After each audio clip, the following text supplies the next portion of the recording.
Good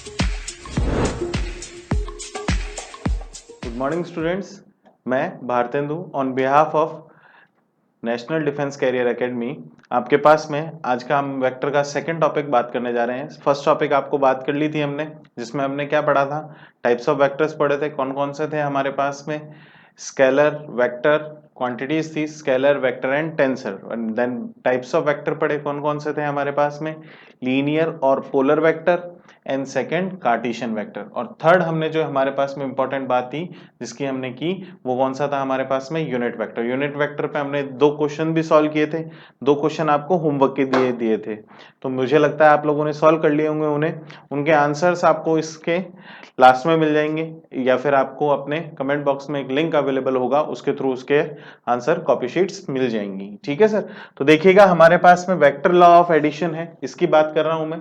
तो vector law of addition में basically हमारे पास में कितने लॉ होते हैं, 2 लॉ होते हैं हमारे पास में। फर्स्ट लॉ कितना है, फर्स्ट लॉ को कहते हैं triangle law, triangle law of vector addition. Law of vector addition हमारे पास में ये है, triangle law of vector addition. Second law, हम दूसरे लॉ की बात करें, मेरे पास में सेकंड लॉ क्या है उसकी बात करते हैं। तो सेकंड लॉ मेरे पास में है parallelogram law of vector addition.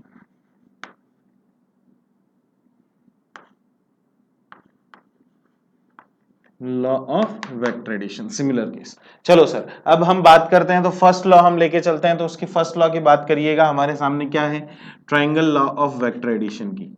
किसकी, मैं कौन सा लॉ लेके चल रहा हूं, ट्राइंगल लॉ पहले की बात कर रहा हूं। तो इसमें सबसे पहली चीज देखिएगा, हमारे पास में इसमें जो बात कर रहे हैं हम लोग, उसमें सबसे पहली चीज हमारे पास में क्या है उसका डिस्कशन करेंगे। देखिएगा, तो ये triangle law of vector addition है। Triangle law of vector addition में हमारे पास में क्या होनी चाहिए, 2 कोप्लेनर वेक्टर्स, 2 कोप्लेनर वेक्टर्स, ये सबसे पहली चीज। ठीक है सर, सेकंड चीज क्या होनी चाहिए हमारे पास में, first head should coincide with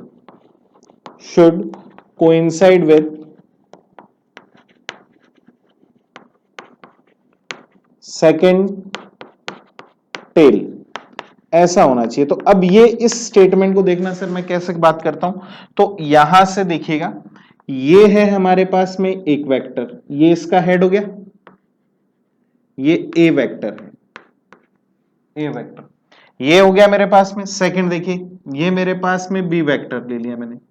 तो पहले का हेड दूसरे के टेल के साथ क्या हो रहा है, coincide. Then the third vector joining head and tail tail, ये जो वेक्टर है, ठीक, ये क्या कहेंगे हम इसको, रिजल्टेंट वेक्टर। क्या कहेंगे, रिजल्टेंट वेक्टर। कौन सा वेक्टर हो गया मेरे पास में, रिजल्टेंट वेक्टर। ठीक है, इसे हम कहेंगे रिजल्टेंट वेक्टर। ये मेरे पास में, इसको बेसिकली हम डिनोट करेंगे आर वेक्टर से। ठीक है, तो हमारे पास में ये लॉ क्या कहता है, यहां से बात करूं मैं, तो आर वेक्टर जो है मेरे पास में, R vector is equals to क्या होगा, A vector plus B vector का ये। मैग्नीट्यूड, मैग्नीट्यूड में बात करो आप लोग, मैग्नीट्यूड लिखना चाहो आप, तो आर का मैग्नीट्यूड आर हो गया, तो इसका मैग्नीट्यूड क्या हो जाएगा, modulus of A vector plus B vector. ठीक, ये मेरे पास में हो गया ट्राइंगल लॉ। कोई दिक्कत तो नहीं है सब इसमें, इसमें कोई दिक्कत आप लोगों को है बच्चों, यहां ध्यान देते रहिएगा। यहां से अगली बात करते हैं हम लोग, हमारे पास में सेकंड लॉ बात करते हैं। सेकंड लॉ स्टार्ट करने जा रहा हूं, पहले लॉ में कोई दिक्कत नहीं होनी चाहिए, पैरेललोग्राम। ठीक है, पैरेललोग्राम लॉ देखिएगा, पैरेललोग्राम लॉ क्या कहता है, वही बात, पहली 2 चीजें हमारे पास में क्या होनी चाहिए, 2 कोप्लेनर वेक्टर्स, 2 कोप्लेनर वेक्टर्स कैसे हों हमारे पास में, इफ देखिएगा कैसे हो सकते हैं, इफ देयर टेल और हेड कोइंसाइड। हमने दो ही केस हो सकते थे, दोनों केस यहां पे बात कर रहे हैं। पहले क्या हो सकती थी, टेल हेड कोइंसाइड हो, कैसा भी हो उल्टा ले लेंगे हम लोग। अब दूसरा चीज क्या है, टेल टेल कोइंसाइड हो या फिर हेड हेड कोइंसाइड हो। तो देखो सर हमारे पास में ये टेल टेल है, ये ए वेक्टर, ये मेरे पास में इसका सेकंड वेक्टर, यहां पे आप ये देखो ये बी वेक्टर, कोई दिक्कत? अब यहां क्या हो रहा है, टेल टेल कोइंसाइड हो रही है दोनों की। तो आप लोग क्या करें, इससे सिमिलर वेक्टर्स के साथ आप लोग यहां पे क्या बना लें, सिमिलर वेक्टर के साथ इसको पैरेललोग्राम बना लें ऐसे। ये पैरेलल रे खींच दी और ये सेकंड पैरेलल रे खींच दी हमने। अब देखो ये बी वेक्टर है तो ये भी बी वेक्टर हो गया, और ये ए वेक्टर है तो ये भी क्या हो गया, A vector. Then the major diagonal, ये जो मेजर डायगोनल बनी है मेरे पास में, दिस, ये क्या है हमारे पास में, मेजर डायगोनल। क्या है ये, मेजर डायगोनल। ठीक, मेजर डायगोनल, ये मेरे पास में जो आर वेक्टर जो मेजर डायगोनल है जो बनी है, ये क्या कहलाएगी, आर को हम क्या कहते हैं, रिजल्टेंट वेक्टर। क्या कहेंगे, resultant vector.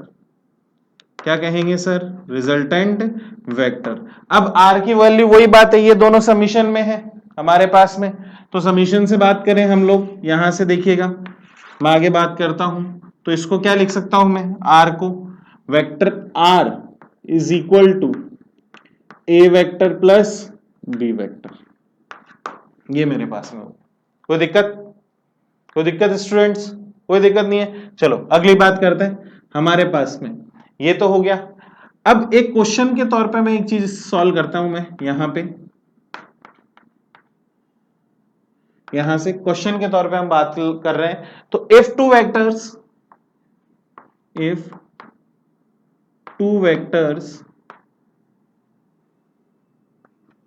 A vector and B vector are at some angle, are at some angle, mathematically है हमारे पास में R at some angle theta, कितना एंगल ले लिया, theta. Then magnitude of resultant and magnitude of resultant,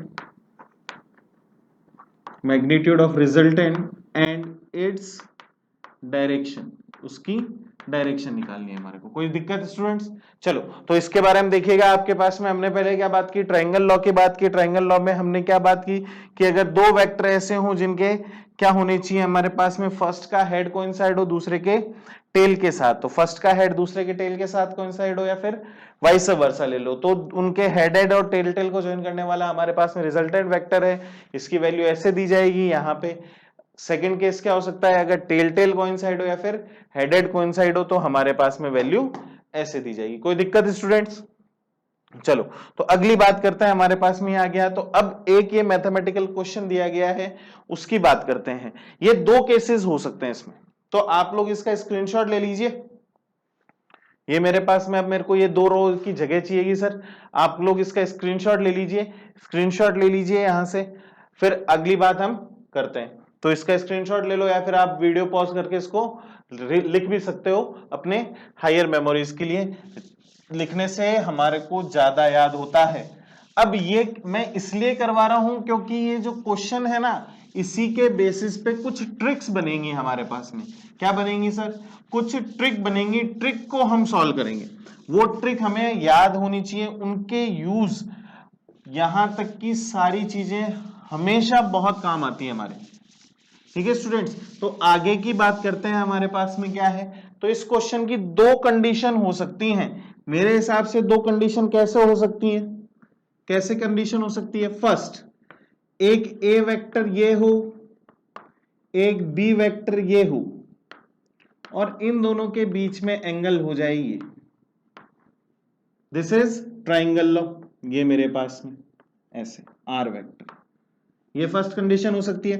condition second क्या हो सकती है, ये ए वेक्टर हो, ये बी वेक्टर हो, ठीक है, ए वेक्टर बी वेक्टर दोनों के बीच में कितना एंगल हो जाए, थीटा। तो इसका रिजल्टेंट कहां चला जाएगा मेरे पास में, इसका रिजल्टेंट ये बीच में से आर वेक्टर। कोई सी भी लो, कैसे भी सॉल्व करो, आप लोगों ने 11th पास आउट हो तो आप लोग इन दोनों कंडीशन से जानते हो कि हमारे पास में देखना क्या है कि मैग्नीट्यूड का फॉर्मूला आप लोगों ने सॉल्व किया है। अब मैं उसको सॉल्व नहीं कर पाऊंगा, यहाँ पे बहुत बड़ा एक हमारे पास में डेरिवेशन हो जाएगा। आप लोग 11th में है नहीं, आप लोग फाउंडेशन की तैयारी कर रहे हैं, तो फाउंडेशन की तैयारी कर रहे हैं तो हमारे पास में उसके डायरेक्ट फॉर्मूले याद होने चाहिए। तो आर वेक्टर का मैग्नीट्यूड कितना हो जाएगा, R is equal to root over A square plus B square plus 2ab cos theta, ये हो जाएगा सर। अगली चीज मेरे पास में डायरेक्शन की मैं बात करूं तो let R B at five angle from A, कितने एंगल से है, 5 एंगल फ्रॉम ए। फिर मैं उसको फाइंड कर सकता हूं, तो 5 एंगल पे है तो मैं उसका प्रोजेक्शन निकाल लूंगा। प्रोजेक्शन निकालने आता है आपको, कंपोनेंट्स लेने, साइन थीटा कंपोनेंट और कॉस थीटा कंपोनेंट, दोनों को लेके हम सोल्व कर लेंगे। तो 5, तो tan ऑफ 5 की वैल्यू आपको याद हो शायद तक, तो क्या पढ़ी थी हमने, क्या पढ़ी थी sir, b sine theta, b का तो साइन थीटा लेना है अपॉन में a plus b cos theta, ये मेरे पास में इसका डायरेक्शन कंपोनेंट आ गया। कोई दिक्कत, ये दोनों फॉर्मूले आपको याद करने हैं, ये दोनों फॉर्मूले रट लीजिए, गोट लीजिए, कुछ भी कीजिए, मगर इनको याद कर लीजिए, ठीक है, इंपॉर्टेंट है। तो इसके इंपॉर्टेंट केसेस की बात कर रहा हूं मैं, इंपॉर्टेंट केसेस की बात कर रहा हूं। तो सबसे पहले मेरे पास में इंपॉर्टेंट केसेस की बात करें हम लोग, हमारे पास में इंपॉर्टेंट केसेस की बात करें तो फर्स्ट केस क्या है, केस फर्स्ट देखिएगा, सबसे पहला केस क्या है, ये दुनिया का सबसे इंपॉर्टेंट केस है, इसको तो तुम रट लो तो फायदा है। तो देखो स्टूडेंट्स, आगे अब यहां पे डिस्टरबेंस हो रही है तो थोड़ी सी आप लोग अपने देखिएगा, आगे की बात करते हैं तो यहां पे ध्यान दीजिएगा। फर्स्ट केस है मेरे पास में, फर्स्ट केस की बात कर रहा हूं मैं, तो फर्स्ट केस क्या है, if a equals to b, that magnitude of a vector and b vector दोनों बराबर हो जाए, देन क्या होगा, तो r इज इक्वल्स टू हमारे पास में a square plus 2a square cos theta. तो फटाक से लिखना चाहूं तो मैं a root 2 plus 2 cos theta cos square theta लिख सकता हूं क्या, कॉस थीटा लिख सकता हूं क्या, कोई दिक्कत तो नहीं है, अरे भाई कोई दिक्कत, चलो तो ये मेरे पास में r की वैल्यू आ जाएगी। इसका एक सिंपलर फॉर्म भी होता है, वो साइन थीटा बाई 2 में होता है, वो हमें याद करने की जरूरत नहीं है। देखो बहुत टिपिकल क्वेश्चन है, वो टिपिकल हो जाएगा यहाँ पे, इससे फायदा है कि हम इसको यहीं पे ही छोड़ दें, ठीक। अब आगे की बात करता हूं, तो देखो आगे की चीज क्या होगी मेरे पास में, अगर कोई याद करना चाहे तो r का फॉर्मूला होता है मेरे पास में 2a साइन थीटा बाई 2, ठीक है। कैसे आया, 2 कॉमन ले लो, 1 प्लस कॉस थीटा हो जाएगा, कॉस थीटा को क्या लिख सकते हैं हम, 2 sine square theta by 2 minus 1, 1 से 1 कैंसिल, 2 से 2 मल्टीप्लाई, बाहर आ जाएगा 2 साइन थीटा बाई 2 आ जाएगा। कोई दिक्कत तो नहीं है, ये दोनों चीजें आप लोग याद कर लीजिए। अगली चीज, अब इसमें केस फर्स्ट के फर्स्ट पॉइंट में देखो, फर्स्ट पॉइंट में if theta equals to 30, second point क्या होगा मेरे पास में, if theta equals to 45, third point कितना हो जाएगा मेरे पास में, if theta equals to 60 degree, fourth if theta equals to 90 degree. आगे की बात करता हूं तो मैं इसको हटा दूं सर, पहले इसको आप में सॉल्व कर लेते हैं, पहले उसको हटा देते हैं यहां से, उसका आपने लिख लिया होगा, उसका आप लोग स्क्रीनशॉट भी ले सकते हैं। तो इस कॉलम को मैं यहां से रब कर रहा हूं, तो देखिएगा अगली बात, मेरे अगले के क्या क्या केस हो सकते हैं जो इंपॉर्टेंट है मेरे पास में, दो वेक्टर्स के बीच में अगला केस क्या हो सकता है उसकी बात करो, तो अगला फोर्थ फिफ्थ केस क्या हो सकता है, if theta equals to 120 degree, and last case sixth one हो सकता है if theta equals to 180 degree. तो ये कैसे कैसे हो सकते हैं उसकी बात करते हैं। तो देखो फर्स्ट पे बात करते हैं, इसका डायरेक्शन कंपोनेंट नहीं निकाला भाई साहब आप लोगों ने, तो डायरेक्शन के लिए मैं यहां लिख रहा हूं, देखना डायरेक्शन क्या हो सकती है हमारे पास में, tan ऑफ फाई की बात कर रहे थे, tan ऑफ फाई के लिए हमारे पास में देखो क्या हो जाएगा, tan ऑफ फाई, यहां से a कैंसिल हो जाएगा, तो क्या बच जाएगा केवल sin थीटा अपॉन में 1 प्लस cos थीटा, ये मेरे पास में डायरेक्शन आ गई। कोई दिक्कत तो नहीं, आप लोग लिख लीजिएगा इसको। चलो अगली बात करते हैं हम, थीटा इक्वल्स टू 30 डिग्री पे, 30 डिग्री पे बात करूं मैं तो 30 डिग्री पे मेरे पास में कितना आ जाएगा, सॉल्व करते हैं इसको। cos 30 की वैल्यू कितनी होती है, 1/2, कितनी होती है हमारे पास में 1/2, cos 30 की वैल्यू कितनी है 1/2, कंफर्म, अरे कंफर्म है क्या, सही तो बताओ, लॉक कर दे, राजी हो एकदम, बिल्कुल भाई साहब, ध्यान नहीं है तुम्हारा, तुम यहां पे ध्यान तो दो यार। आप लोग यहां पे cos 30 की वैल्यू √3/2 होती है, कितनी होती है हमारे पास में √3/2। तो देखिएगा सॉल्व करते हैं, तो r का मैग्नीट्यूड कितना हो जाएगा मेरे पास में, a √2 + 2 cos 30 डिग्री, 30 डिग्री की वैल्यू क्या होती है √3/2, ठीक है सर, √3/2 से 2 कैंसिल हो जाएगा, तो r की वैल्यू कितनी आ जाएगी, a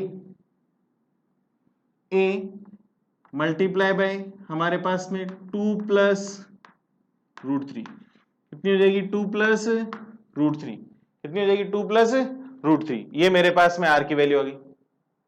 ठीक, अगली चीज मेरे पास में देखो, अगली चीज क्या हो जाएगी मेरे पास में, अगली चीज हमारे पास में क्या आ जाएगी उसकी बात करते हैं। तो अगली चीज आ जाएगी हमारे पास में tan of phi, tan of phi की वैल्यू कितनी हो जाएगी, sin 30 कितना होता है मेरे पास में 1/2, कितना होता है 1/2, फिर हमारे पास में 1 + cos 30 कितना बताया आपको √3/2, तो ये 2 से 2 कैंसिल हो गया, तो tan ऑफ फाई कितना आ गया मेरे पास में 1/1 + √3, जिसकी अप्रोक्सीमेट वैल्यू, इसकी अप्रोक्सीमेट वैल्यू आप लोग सॉल्व करेंगे तो 15 डिग्री के अप्रोक्सीमेट आएगी, तुक्का नहीं मार रहा, सही बता रहा हूं, ठीक है। आप लोग एक और ट्रिक है इसका, आप लोग इसे याद रख लीजिएगा। देखो सर, हमेशा क्या लिखना है हमारे को, if a = b then resultant दोनों के बीच में होगा, क्या होगा, दोनों के बीच में होगा, ठीक है सर, दोनों के बीच में होगा, अगर ए बी बराबर है उन दोनों के, क्या होगा बीच में, क्या होगा सर बीच में।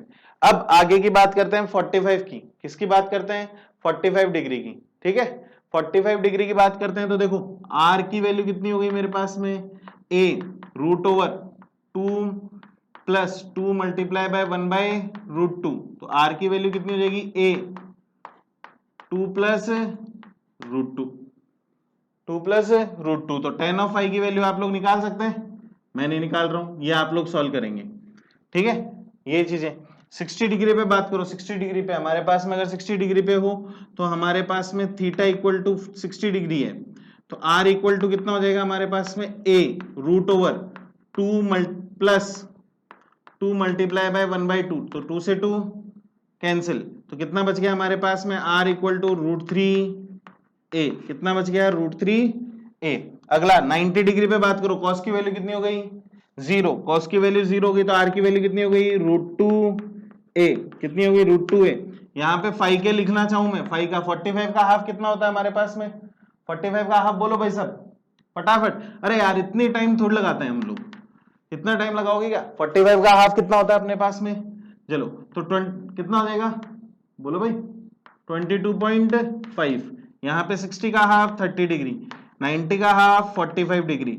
चलो अगली बात करो, हमारे पास में थीटा = 120 है, 120 है, तो ये चीजें आपको याद रखनी है, ये पॉइंट्स आपको याद रखने हैं, जिनको मैंने गोला किया है स्क्वायर बनाया है ना, वो चीजें आपको याद रहनी चाहिए। अब आप सोच रहे हो सर ऐसा क्यों, दिमाग में क्वेश्चन आ रहा हो ना ऐसा क्यों, तो इसका एग्जांपल मैं इसको केस को कंप्लीट, इस ट्रिक को कंप्लीट होने के बाद में बताऊंगा आपको, ठीक है। ऐसा क्यों, तो उसकी बात करेंगे हम। थीटा = 120 पे बात करें तो r = कितना हो जाएगा हमारे पास में 120 पे, थीटा की वैल्यू कितनी हो जाएगी हमारे पास में -1/2, ठीक है सर, -1/2 हो जाएगी, ठीक, तो कितना बच गया हमारे पास में r = a, कितना बच गया, r इक्वल टू a, ये मेरे पास में फाई की वैल्यू कितनी हो जाएगी मेरे पास में 60 डिग्री। अगली चीज हमारे पास में थीटा 180 पे हो तो 0, ये 180 पे 0। एक सेवेंथ केस और ले लो जिसको हम बोलते हैं थीटा इक्वल टू 0 डिग्री और 360 पे, तो r इक्वल टू कितना हो जाएगा 2a, ठीक है 2a। अब यहां पे देखो, ये सोच रहे होगे सर आपने ये इतनी चीजें हमें लिखवा दी, ये हमारे काम का आएंगी, ठीक है। तो एक बार तो आप इसको नोट डाउन कर लो सर, इसको आप नोट डाउन कर लेंगे तो इसके लिए आपका इसका इंपॉर्टेंस भी पता चल जाएगा सर हमारे को कहां काम में आ रही है, कहां हम यूज करेंगे, कहां इसका यूजमेंट होगा। तो इसको लिख लीजिए, ये पॉइंट्स आप लोग रट लीजिए, इनको क्या करो रट लो। रटने से आपके लिए क्या हो जाएगा, आसान हो जाएगा क्वेश्चन को सॉल्व करना। क्वेश्चन को देखते ही आप लोग क्यों चुटकियों में सॉल्व कर देंगे, ठीक है। ये एक इंपॉर्टेंट ट्रिक है। इसके बाद में एक ट्रिक और आती है जिसे हम लामीज थ्योरम के नाम से जानते हैं। क्या जानते हैं, लामीज थ्योरम। लामीज थ्योरम की बात भी हम आज ही करेंगे। इनके क्वेश्चंस जो हैं, इन दोनों ट्रिक्स के ऊपर बेस्ड जो क्वेश्चन है हम लोग वो कब करेंगे, वो हम लोग कल करेंगे सर, अगले वीडियो में करेंगे इनके बेस्ड क्वेश्चंस, उनकी बात हम कल करेंगे। आज के लिए ये हम बात कर रहे हैं, तो इसकी ये ट्रिक हो गई है हमारे पास में। अब इसका एक एग्जांपल, जनरल एग्जांपल देता हूं। जिन्होंने आप लोग 12th पास आउट हो, आप लोग सबने पढ़ा है, आप लोग जानते हैं कि हमारे पास में जनरल क्वेश्चन क्या आता है। मैं सोच रहा हूं कि आप लोगों ने ये उतार लिया होगा, मैं इसको हटा रहा हूं, तो नहीं उतारा है तो आप इसका स्क्रीनशॉट ले लीजिएगा, स्क्रीनशॉट से आप लोग उतार लीजिएगा। ये बहुत ही आसान मेथड है, हम लोग ऑनलाइन टीचिंग में हम लोग ये इजी मेथड्स होते हैं, कुछ आप लोगों के लिए फायदेमंद है, बार बार लिखने की झंझट वंझट सब कुछ मिट जाती है, हट जाती है। तो अब देखो अगला इसका एक क्वेश्चन देखो सर, कैसे क्वेश्चन 12th क्लास पढ़ी है, 12th क्लास नहीं पढ़ी हो तो 11th क्लास तो पास आउट हो, दोनों चीजें पास आउट हो। तो एक क्वेश्चन देखो, दोनों का एग्जांपल देता हूं। ये मेरे पास में एक m1 मास है, ये एक m मास है, ये एक मेरे पास में m मास है, और एक मेरे पास में ये m मास है। हमारे पास में दोनों हो गए। ये मेरे पास में m m m 3 मास हो गए। 3 मासेस की बात कर रहा हूं, तो किसी एक मास पे हमारे को फोर्स लगाना है, फोर्स निकालना है। तो यहां से कितना फोर्स लगेगा F, ये डिस्टेंस A, ये डिस्टेंस A, ये डिस्टेंस A। तो फोर्स के फॉर्मूले दोनों सेम निकलेंगे। F तो ये कितने एंगल पे काम कर रहे हैं, 60 डिग्री पे। 60 का रिजल्टेंट कितना होता है मेरे पास में, बीच में आएगा कितना, √3F आंसर। इस ट्रिक को मैं याद नहीं रखता तो ये मेरे पास में काम नहीं होता। इस ट्रिक से फटाक से चुटकियों में क्वेश्चन होता है, चुटकियों में। जैसे एक आप लोगों ने ये बहुत ही हर जगह एनसीईआरटी में भी एग्जांपल है, आरबीएसई बोर्ड में भी था, हमारे पास में हरियाणा बोर्ड में भी है। ये क्यू चार्ज है, ये एक क्यू चार्ज, ये एक क्यू चार्ज, ये R distance R distance R distance. किसी भी एक वर्टेक्स पे प्रेजेंट चार्ज के ऊपर फोर्स निकालो, तो ये मेरे पास में सेम डिस्टेंस है, तो एफ फोर्स, और ये मेरे पास में कितना हो जाएगा, वही बात √3F हो जाएगा। ऐसे ही देखो यहां पे एक और एग्जांपल सॉल्व करते हैं हम लोग इसी का। ये मेरे पास में एक स्क्वायर बॉक्स है, ठीक है। ये क्यू चार्ज, ये क्यू चार्ज, ये क्यू चार्ज, ये क्यू चार्ज, ये L लेंथ का है, L लेंथ। तो इसके कारण मेरे पास में इधर फोर्स F, इसके कारण फोर्स इधर F, दोनों का इधर कितना हो गया, √2F। कितना हो गया, √2F। इसका मेरे पास में फोर्स कितना हो गया, F1। कितना हो गया, F1। मैं फाइंड कर सकता हूं, ये L है, ये L है, ये कितनी हो जाएगी मेरे पास में, अरे फटाफट बोलो यार, L√2 कितनी हो जाएगी, L√2। तो F1 का फॉर्मूला कितना हो जाएगा, K क्यू स्क्वायर अपॉन में L√2 का होल स्क्वायर। तो टोटल फोर्स कितना हो जाएगा, F total √2F plus K Q square upon में 2L स्क्वायर हो जाएगा। तो ये आपके पास में आंसर आ जाएगा, आया ना। तो ये चुटकियों में क्वेश्चन सॉल्व करने की चीजें, क्योंकि हमारे पास में एनडीए, एयरफोर्स, नेवी में इतना टाइम नहीं होता कि हम लोग इसके ऊपर बैठे रहें। हमको ये चीजें फटाफट सॉल्व करने की तरीके सीखने पड़ेंगे, ये ट्रिक्स हमें याद रखनी पड़ेंगी। इन चीजों को हमें बेसिक कंसेप्ट के थ्रू इनको स्ट्रांग करना पड़ेगा। इन्हें आप स्ट्रांग नहीं करेंगे तो ये बहुत माइनर डिफरेंस ला देंगी और ये बहुत चीजें आपको इफेक्ट कर जाएंगी। तो इसको तो अपन हटाते थे, अब यहां पे बात हो गई। तो अगली चीज देखो, आप लोग मैथमेटिक्स से हैं तो लामीज थ्योरम जनरली आप लोगों ने पढ़ी होगी वेक्टर में 12th क्लास में मैथमेटिक्स में, मगर आपको याद नहीं हो तो मैं आपको याद दिला देता हूं। देखिएगा हमारे पास में टॉपिक में लामीज थ्योरम क्या कहती है, उसकी बात करते हैं हम लोग। तो हमारे पास में लामीज थ्योरम क्या कहती है, ये हमारी सेकंड ट्रिक, सेकंड केस जिसे बोलते हैं लामीज थ्योरम। क्या बोलते हैं, लामीज थ्योरम। ठीक है सर, लामीज थ्योरम। तो लामीज थ्योरम क्या कहती है, if three vectors are acting at an angle, at some angle, ये मेरे पास में जैसे ये ए वेक्टर, ये बी वेक्टर, ये सी वेक्टर, ये मेरे पास में अल्फा बीटा गामा, ये तीन एंगल है, तीन वेक्टर है, तो मुझे किसी भी एक वेक्टर का मैग्नीट्यूड निकालना हो, then magnitude of one vector, कुछ नहीं दिया हो, मैग्नीट्यूड निकालना हो, क्या निकालना हो, मैग्नीट्यूड, दो का मैग्नीट्यूड दे दे, तीसरे का पूछ ले कैसे निकालेंगे, तो कैसे निकालेंगे, ए के सामने एंगल क्या है, gamma, then A upon sine gamma is equal to क्या होगा, B upon sine alpha is equal to क्या हो जाएगा मेरे पास में, सी अपॉन साइन बीटा। तो कोई भी दो वैल्यूज दे दे, तीसरी वैल्यू फाइंड करने के लिए कहे, तो यहां से हमारे पास में तीसरी वैल्यू फाइंड की जा सकती है। ये इजी है, इसके यूजमेंट भी आप लोगों ने पढ़े होंगे। चलो तो ये हमारे पास में दो टॉपिक क्लियर हुए, एक हमारे पास में triangle law of vector additions, second topic हमारे पास में क्या क्लियर हुआ, लामीज थ्योरम का। ये दोनों ट्रिक्स हैं, आप लोगों को याद रखनी है। इसके लिए till then good bye, take care, शबा खैर। अगले टॉपिक के साथ मिलते हैं जिसे हम कहेंगे क्या है हमारे पास में, सब्ट्रैक्शन ऑफ टू वेक्टर्स। चलो तो कल मिलते हैं, टाटा सायोनारा।